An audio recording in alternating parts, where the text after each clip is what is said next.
Israel, America और Iran जंग को 22 दिन हो चुके हैं, लेकिन अब भी ये जंग किसी नतीजे पर नहीं पहुंची है। हालांकि ईरान और अमेरिका दोनों ही अपनी अपनी जीत का दावा कर रहे हैं, लेकिन जंग थमती नहीं दिख रही। अमेरिकी राष्ट्रपति डोनाल्ड ट्रंप इस जंग में बुरी तरह से फंसते दिख रहे हैं, क्योंकि नाटो देशों ने उनका साथ देने से इनकार कर दिया, जिसके बाद ट्रंप भड़क उठे हैं। तो कैसे इस जंग में अकेला पड़ गया अमेरिका, जानेंगे इस रिपोर्ट में। ईरान के खिलाफ इजराइल और अमेरिका की तरफ से शुरू की गई ये जंग अब खतरनाक मोड़ पर पहुंचती जा रही है। जंग छिड़े 20 दिन से ज्यादा का वक्त बीत चुका है, लेकिन अभी भी ईरान पूरी मजबूती के साथ इजराइल और अमेरिका का सामना कर रहा है। इस बीच ईरान और अमेरिका दोनों ही अपनी जीत का दावा कर रही हैं।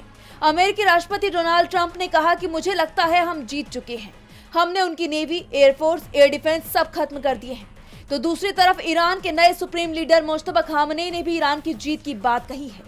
उन्होंने कहा कि अमेरिका और इजराइल के साथ जारी जंग में दुश्मन की हार हुई है।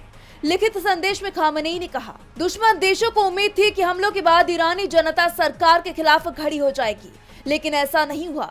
मुझे लगता था कि कुछ दिनों के हमलों के बाद देश में डर और निराशा फैल जाएगी और लोग सरकार के खिलाफ खड़े हो जाएंगे, लेकिन ये मेरा गलत आकलन था।